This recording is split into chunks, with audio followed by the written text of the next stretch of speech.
Boleh tak tidur lagi, ha?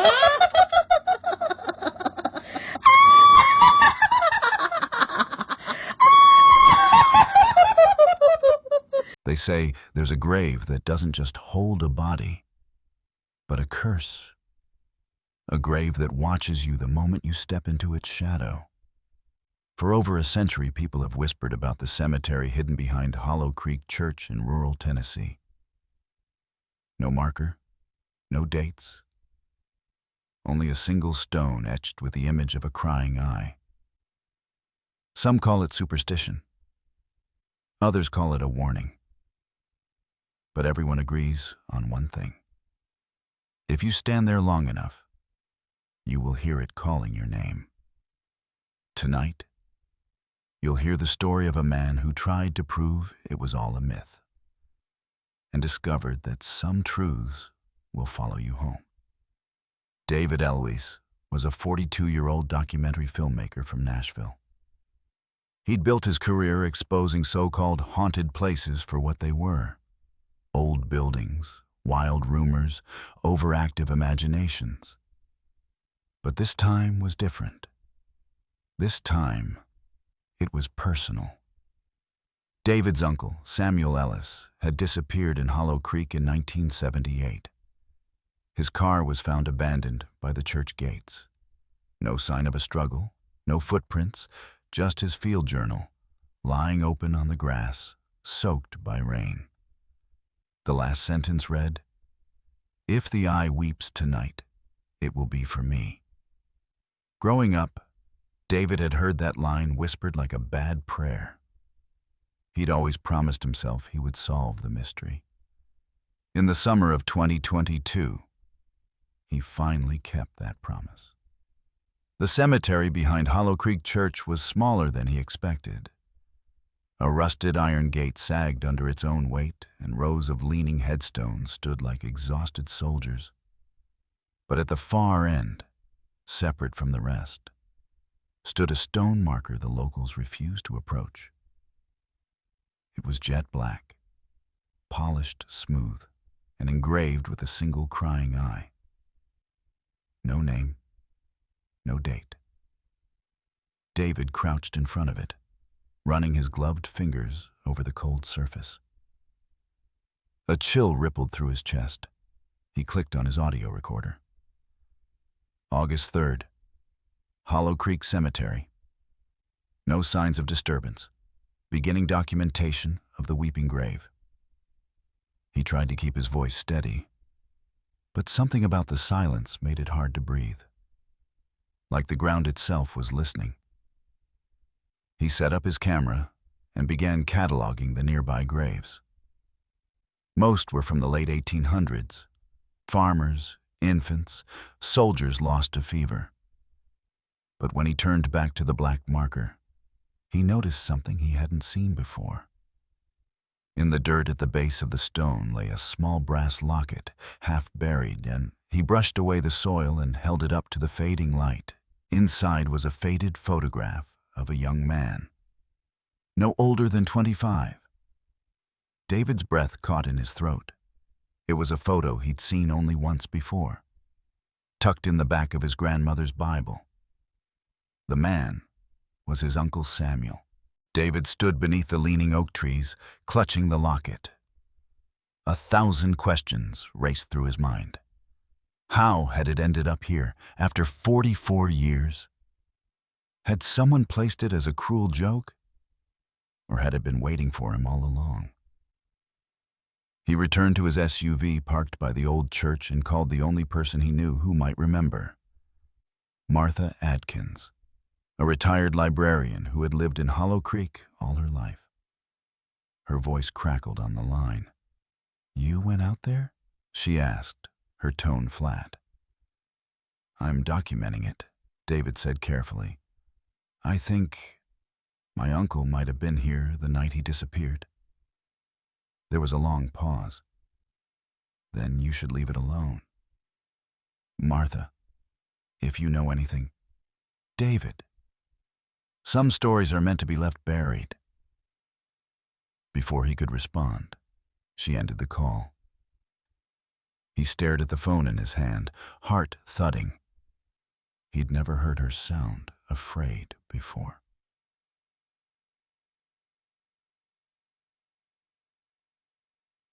Returning to the grave, the sun had already begun to sink behind the trees, turning the cemetery bronze.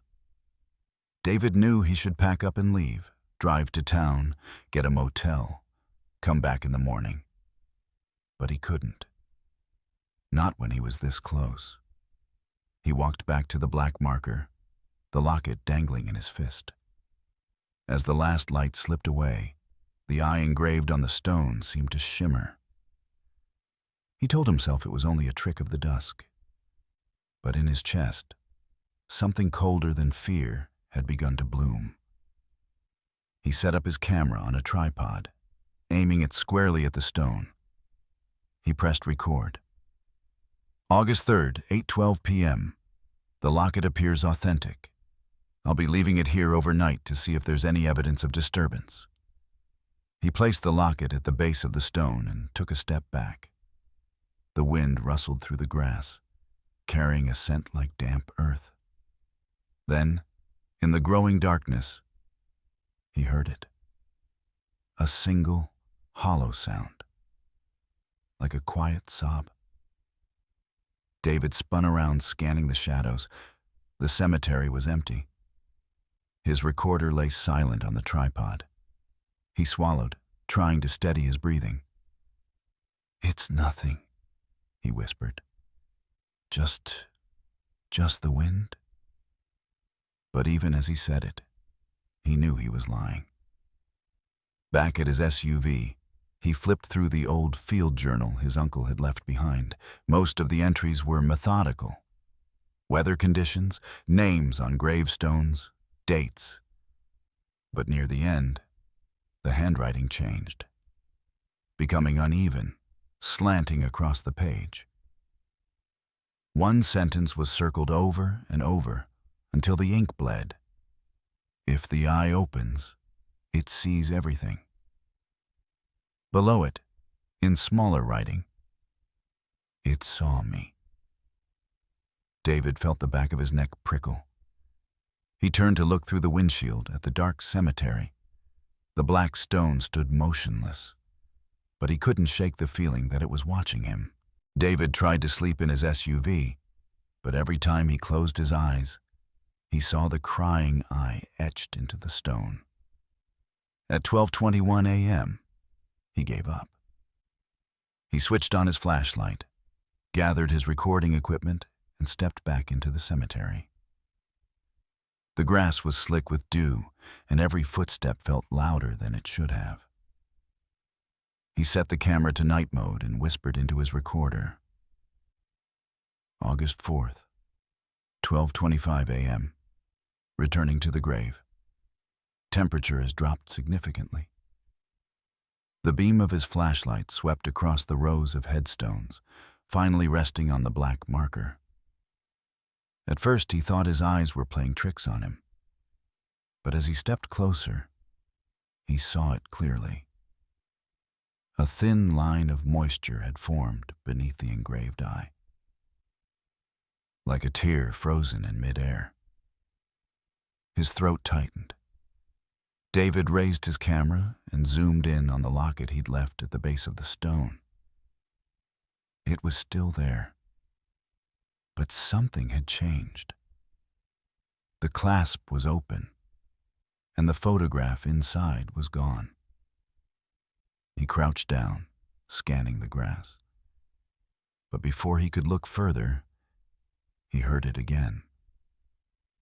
A low, breathless whisper. "David." He jerked upright, the flashlight beams swinging wildly across the graves. Nobody. The voice came again, closer. "David, help me." It sounded like someone speaking through a mouthful of water. He forced himself to speak. "Who's there?" No answer. Only the soft, rhythmic sound of weeping. A cold gust blew across the cemetery, and David's camera flickered. The night vision display glitched, blurring the image. When it cleared, he saw a figure kneeling in front of the grave. It was a man in a dark coat, shoulders slumped. For a heartbeat, David felt something like relief. Maybe it was another investigator, another skeptic. But when the figure turned, he saw the face. Water streamed from hollow eye sockets, skin pale as candle wax. It was his Uncle Samuel. David's vision swam as he stumbled back, nearly dropping the camera. The apparition raised a hand, pointing at the grave. "It keeps us here." The voice was thin, echoing like a memory. "You can't let it see you." David blinked, and the figure was gone. His heart hammered against his ribs as he backed away from the marker. He felt a sick certainty that if he looked into the engraved eye now, he wouldn't be able to look away. He had a choice. He could leave, take his footage, abandon the locket, never return. Or he could stay and uncover what had destroyed his uncle and countless others. His breath shuddered. Some questions are worth answering, some are not. David forced himself to look away from the empty space where his uncle's apparition had stood. He swallowed hard, feeling the cold sink deeper into his bones. He took out the recorder, his voice ragged as he spoke. August 4th, 12:49 a.m. Apparition resembling Samuel Ellis. Possible residual haunting. Intelligent presence. The words sounded absurd, small in the darkness. But he had to document something, anything, to anchor himself. Slowly he turned back to the stone. The tear below the engraved eye had grown into a long, glistening streak. The air around it shimmered as if the grave itself were breathing. He felt a compulsion rising in him, an overwhelming pull to step closer, to look directly into the carving. He tried to take a step back, but his body refused to obey. His vision tunneled. All he could see was that single, crying eye. Memories flickered behind his eyelids. His mother's voice reading him bedtime stories. The day he sold his first documentary. The moment he promised his grandmother he would find out what happened to Samuel. Each memory felt like a thread, snapping one by one. "David," the voice came again, closer now, right beside his ear. If it knows you, you can't leave." His hands trembled as he raised the camera. Through the lens, the eye seemed larger, almost alive, its carved edges glistening as if it were truly wet. And then, for the first time, it moved. The engraved eyelid flickered open, revealing a black, bottomless hollow. David's breath stopped. A wave of darkness crashed over him. He fell to his knees. The world vanished. He was somewhere else, standing in a field of graves that stretched endlessly in every direction. The sky overhead was a swirling gray vortex. Figures moved between the headstones, hundreds of them. Men, women, children, all with blank faces, streaming black tears. He felt their voices in his head, not as words but as a rising chorus of regret, sorrow, hunger, stay. Be remembered, never alone. He tried to run, but his legs were rooted in the soil. When he looked down, he saw a gravestone rising from the earth at his feet. His name was etched across it. David Ellis, 1980. A single thought cut through the terror. This is how it takes them. It lures you with the promise of answers and keeps you forever. His heart thundered. He knew he had seconds left before whatever this was sealed around him. With every shred of will he had left, David tore his gaze from the stone. He screamed into the darkness, "I will not stay!" The graveyard vision cracked like glass. David collapsed onto the real cemetery grass, gasping. The engraved eye was closed again, but a final tear glistened on the stone. He stumbled to his feet. Without looking back, he grabbed the camera and the locket and ran. As he reached the gate, he risked one last glance over his shoulder. The cemetery stood silent and still. But deep inside, he knew it had seen him. David didn't stop running until he reached the SUV. His hands shook as he fumbled with the keys, nearly dropping them twice before the lock clicked open. He climbed into the driver's seat, slammed the door, and sat there, gasping. For a moment, he could only stare into the dark, half expecting the eye to appear in the rearview mirror. His camera was still recording, the indicator light blinking steadily. He lifted it to his face, voice ragged. August 4th, 1:07 a.m. I am leaving the site. I don't know if any of this will make sense to anyone who watches it later, but I have to get away from here. His thumb hovered over the power button, and then he hesitated, because deep inside, some part of him still needed to know. What had he actually seen? Was it real? Or just the fever dream of a man who'd come looking for ghosts? But when he looked down at the locket in his palm, he knew. Samuel had never left this place, and if he stayed any longer, neither would he. David didn't return to Hollow Creek that night, or the next. He drove back to Nashville in silence, replaying the footage over and over on the camera's tiny screen.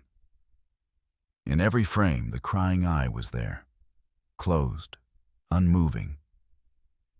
But on the audio track, even when he'd been alone in the car, he heard it. That soft, wet whisper, "David." For weeks after, he couldn't sleep without dreaming of the graveyard. He'd wake up gasping, the phantom taste of damp earth in his mouth. The locket sat on his desk, wrapped in a cloth he never dared to unfold again. 3 months later, a small article appeared in the Hollow Creek Gazette. Cemetery vandalized. Unknown symbols appear on old graves. No one claimed responsibility, but in the grainy black and white photograph, David could see the truth. Along the base of the black marker, a new engraving had appeared. David Ellis, 1980. He understood then that he had never truly escaped. The grave didn't need to keep his body. It only needed to be remembered. And he had given it exactly what it wanted. A witness. A story. A way to reach anyone who listened. If you've stayed with this tale until the end, you're part of it now, too. Curiosity is what drives us to explore the dark corners of the world. It makes us human, brave enough to ask the questions no one else will. But sometimes, the answers aren't meant to be found. Sometimes they're traps, waiting patiently for the next person who can't resist looking just a little closer.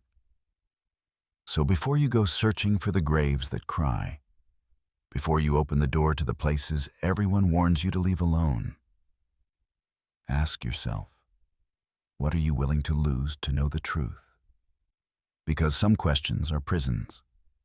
Some answers are chains. And once you open that door, part of you never comes back.